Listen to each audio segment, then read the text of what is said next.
ಸ್ವಾಮಿ ವಿವೇಕಾನಂದರ ಕೃತಿಶ್ರೇಣಿ 5 ಜೀವನ ವಿಕಾಸದ ಹೋರಾಟ.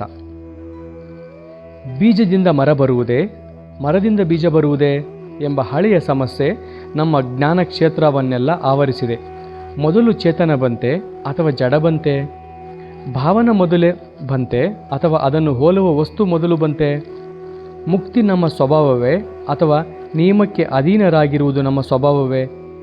ಆಲೋಚನೆ ದ್ರವ್ಯವನ್ನು ಸೃಷ್ಟಿಸುವುದೇ ಅಥವಾ ದ್ರವ್ಯ ಆಲೋಚನೆಯನ್ನು ಸೃಷ್ಟಿಸುವುದೇ? ಚಲನೆಯ ಹಿಂದೆ ವಿರಾಮವಿತ್ತೆ ಅಥವಾ ವಿರಾಮದ ಹಿಂದೆ ಚಲನೆ ಇತ್ತೆ? ಈ ಪ್ರಶ್ನೆಗಳೆಲ್ಲ ಬಗೆಹರಿಸಲಾಗದ ಜಟಿಲ ಸಮಸ್ಯೆಗಳು. ಮೇಲೆದ್ದು ಬಿದ್ದು ಬರುವ ಅಲೆಗಳಂತೆ ಇವು ಒಂದಾದ ಮೇಲೊಂದು ಬರುತ್ತಿವೆ. ಜನ ತಮ್ಮ ಸ್ವಭಾವ, ರುಚಿ, ಸಂಸ್ಕಾರಗಳಿಗೆ ತಕ್ಕಂತೆ ಅದರಲ್ಲಿ ಯಾವುದಾದರೂ ಒಂದು ಭಾಗವನ್ನು ತೆಗೆದುಕೊಳ್ಳುವರು. ಉದಾಹರಣೆಗೆ, ಪ್ರಕೃತಿಯಲ್ಲಿ ಹೇಗೆ ಒಂದು ಮತ್ತೊಂದನ್ನು ಅನುಸರಿಸಿಕೊಂಡು ಹೋಗುತ್ತಿದೆ ಎಂಬುದನ್ನು ನೋಡಿದಾಗ ಇದೊಂದು ಬುದ್ಧಿಯ ಕೆಲಸವೆಂದು ಕಾಣಿಸುವುದು. ಆದರೆ ದ್ರವ್ಯದಿಂದ ಬುದ್ಧಿ ಬಂದಿರುವುದರಿಂದ ನಮಗೆ ಬುದ್ಧಿ ಇರುವುದು ಎಂಬ ವಾದ ಮಾಡಲಾಗುವುದಿಲ್ಲವೆಂತಲೂ ಹೇಳಬಹುದು. ನಮಗೆ ಕಾಣಿಸುವ ಪ್ರತಿಯೊಂದು ರೂಪವು ಮೊದಲು ಮಾನವನ ಮನಸ್ಸಿನಲ್ಲಿ ಒಂದು ಭಾವನೆಯಾಗಿತ್ತೆಂದು ಹೇಳಿದರೆ, ನಮ್ಮ ಭಾವನೆಗಳೂ ಕೂಡ ಬಾಹ್ಯ ಅನುಭವದಿಂದ ಜನಿತವಾದವು ಎಂದು ಬೇಕಾದರೆ ಅಷ್ಟೇ ಶಕ್ತಿಯುತವಾಗಿ ವಾದಿಸಬಹುದು. ಒಂದು ದೃಷ್ಟಿಯಿಂದ ಮಾನವನಲ್ಲಿ ಅನುಗಾಲವೂ ಸ್ವಾತಂತ್ರ್ಯವೆಂಬ ಭಾವನೆ ಮಿಡಿಯುತ್ತಿರುವುದರಿಂದ ನಾವೆಲ್ಲ ಸ್ವತಂತ್ರರು ಎಂದು ಭಾವಿಸಬಹುದು.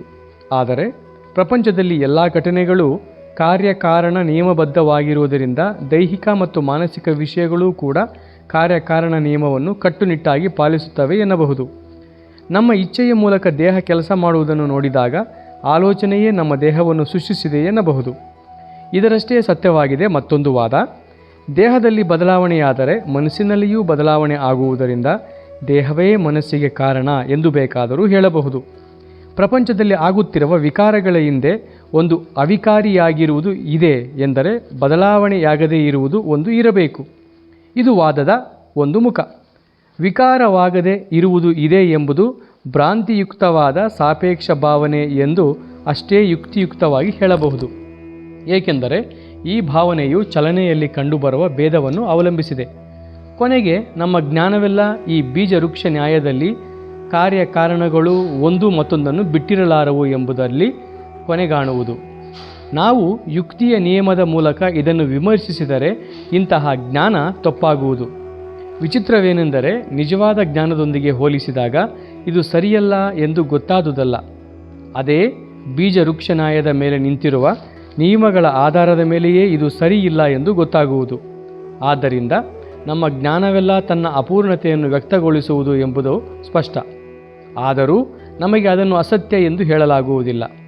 ಏಕೆಂದರೆ ನಮಗೆ ತಿಳಿದಿರುವ ಮತ್ತು ನಾವು ಆಲೋಚಿಸುವ ಸತ್ಯಗಳೆಲ್ಲವೂ ಈ ಜ್ಞಾನದ ಪರಿಧಿಯೊಳಗೇ ಬರುತ್ತವೆ. ನಮ್ಮ ವ್ಯವಹಾರ ಪ್ರಪಂಚಕ್ಕೆ ಇದು ಸಾಕು ಎಂಬುದನ್ನು ನಾವು ಅಲ್ಲಗಳೆಯುವ ಹಾಗಿಲ್ಲ. ಬಾಹ್ಯ ಮತ್ತು ಆಂತರಿಕ ಪ್ರಪಂಚಗಳೆರಡನ್ನೂ ಒಳಗೊಂಡಿರುವ ಈ ಮಾನವ ಜ್ಞಾನಕ್ಕೆ ಮಾಯೆ ಎಂದು ಹೆಸರು. ಇದು ಅಸತ್ಯ, ಏಕೆಂದರೆ ಇದು ತಾನು ಸರಿಯಿಲ್ಲ ಎಂಬುದನ್ನು ತಾನೇ ತೋರಿಸಿಕೊಳ್ಳುವುದು. ವ್ಯಾವಹಾರಿಕ ದೃಷ್ಟಿಯಿಂದ ಮಾನವನ ಮೃಗೀಯ ತೃಷ್ಣೆಗಳು ಇವುಗಳ ಮೂಲಕ ಈಡೇರುವವು ಎಂಬ ದೃಷ್ಟಿಯಿಂದ ಇದು ಸತ್ಯ. ಬಾಹ್ಯ ಪ್ರಪಂಚದಲ್ಲಿ ಮಾಯೆಯು ಆಕರ್ಷಣೆ ಮತ್ತು ವಿಕರ್ಷಣೆ ಈ ಶಕ್ತಿಗಳ ರೂಪದಲ್ಲಿ ವ್ಯಕ್ತವಾಗುತ್ತದೆ. ಅಂತರಂಗ ಪ್ರಪಂಚದಲ್ಲಿ ಇದು ಪ್ರವೃತ್ತಿ ಮತ್ತು ನಿವೃತ್ತಿಗಳ ರೂಪದಲ್ಲಿ ವ್ಯಕ್ತವಾಗುತ್ತದೆ. ಇಡೀ ವಿಶ್ವ ಹೊರಗೆ ಹೋಗಲು ಯತ್ನಿಸುತ್ತಿದೆ. ಪ್ರತಿಯೊಂದು ಪರಮಾಣುವು ತನ್ನ ಕೇಂದ್ರದಿಂದ ಹೊರಗೆ ಹೋಗಲು ಯತ್ನಿಸುತ್ತಿದೆ. ಆಂತರಿಕ ಪ್ರಪಂಚದಲ್ಲಿ ಪ್ರತಿಯೊಂದು ಆಲೋಚನೆಯೂ ನಮ್ಮ ಸ್ವಾಧೀನತೆಗೆ ಬರದೆ ಸ್ವೇಚ್ಛೆಯಿಂದಿರಲು ಯತ್ನಿಸುತ್ತದೆ. ಆದರೆ ಪ್ರಪಂಚದಲ್ಲಿ ಪ್ರತಿಯೊಂದು ವಸ್ತುವನ್ನು ಮತ್ತೊಂದು ಶಕ್ತಿ ತನ್ನ ಕೇಂದ್ರದ ಕಡೆ ಸೆಳೆಯುತ್ತಿದೆ. ಇದರಂತೆಯೇ ಆಲೋಚನಾ ಕ್ಷೇತ್ರದಲ್ಲಿಯೂ ಒಂದು ಕೇಂದ್ರ ಶಕ್ತಿ ಹೊರಗೆ ಹೋಗುತ್ತಿರುವ ಆಲೋಚನೆಗಳನ್ನೆಲ್ಲ ತನ್ನೆಡೆಗೆ ಸೆಳೆಯುತ್ತದೆ. ಸ್ಥೂಲದ ಮೂಲಕ ಆನಂದಿಸಬೇಕು ಎಂಬ ಆಸೆ ಬರಬರುತ್ತಾ ಯಾಂತ್ರಿಕವಾಗುತ್ತಾ ಹೋಗುವುದು. ಇದು ಮಾನವನಲ್ಲಿರುವ ಪ್ರಾಣಿ ಸಂಸ್ಕಾರಕ್ಕೆ ಸೇರಿದ್ದು. ಇಂದ್ರಿಯಕ್ಕೆ ದಾಸನಾಗಿರುವ ಆಸೆಯನ್ನು ನಿಗ್ರಹಿಸಿದಾಗ ಮಾತ್ರ ಮಾನವನ ಹೃದಯದಲ್ಲಿ ಧರ್ಮೋದಯವಾಗುವುದು. ಧರ್ಮದ ಗುರಿಯೆಲ್ಲ ಮಾನವನ ಇಂದ್ರಿಯ ದಾಸನಾಗದೆ ತನ್ನ ಸ್ವಾತಂತ್ರ್ಯವನ್ನು ವ್ಯಕ್ತಗೊಳಿಸುವಂತೆ ಮಾಡುವುದಾಗಿದೆ. ಈ ನಿವೃತ್ತಿಯ ಪ್ರಥಮ ಪ್ರಯತ್ನವನ್ನೇ ನಾವು ನೈತಿಕತೆ ಎನ್ನುವುದು. ನೈತಿಕತೆಯ ಗುರಿಯೆಲ್ಲ ನಮ್ಮನ್ನು ಇಂದ್ರಿಯಗಳ ಗುಲಾಮರಾಗದಂತೆ ನೋಡಿಕೊಳ್ಳುವುದಾಗಿದೆ. ಈ ಅವನತಿಯನ್ನು ತಪ್ಪಿಸುವುದಾಗಿದೆ. ನೀತಿಯನ್ನೆಲ್ಲ ವಿಧಿ, ನಿಷೇಧ ಎಂದು ಎರಡು ಭಾಗ ಮಾಡಬಹುದು. ವಿಧಿ ಇದನ್ನು ಮಾಡು ಎನ್ನುವುದು, ನಿಷೇಧ ಇದನ್ನು ಮಾಡಬೇಡ ಎನ್ನುವುದು. ಮಾಡಬೇಡ ಎಂದಾಗ ಮಾನವನ ಆಸೆಗಳನ್ನು ನಿಗ್ರಹಿಸಿ ಅವನನ್ನು ಗುಲಾಮತನದಿಂದ ತಪ್ಪಿಸುವುದೇ ಇದರ ಉದ್ದೇಶವಾಗಿದೆ.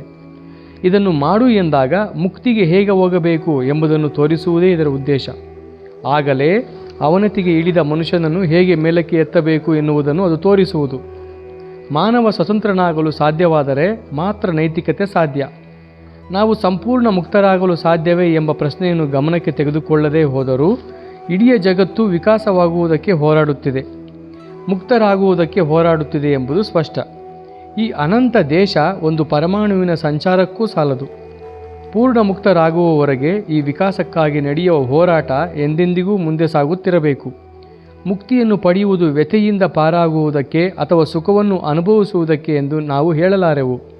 ಇಂತಹ ಭಾವನೆಗಳೇ ಇಲ್ಲದ ಕ್ಷುದ್ರ ಕ್ರಿಮಿಕೀಟಗಳು ಕೂಡ ವಿಕಾಸಗೊಳ್ಳಲು ಹೋರಾಡುತ್ತಿವೆ. ಕೆಲವರ ದೃಷ್ಟಿಯಲ್ಲಿ ಮಾನವನೇ ಆ ಕ್ಷುದ್ರ ಪ್ರಾಣಿಗಳು ವಿಕಾಸಕ್ಕಾಗಿ ನಡೆಸಿದ ಹೋರಾಟದ ಪರಿಣಾಮವಾಗಿರುವನು.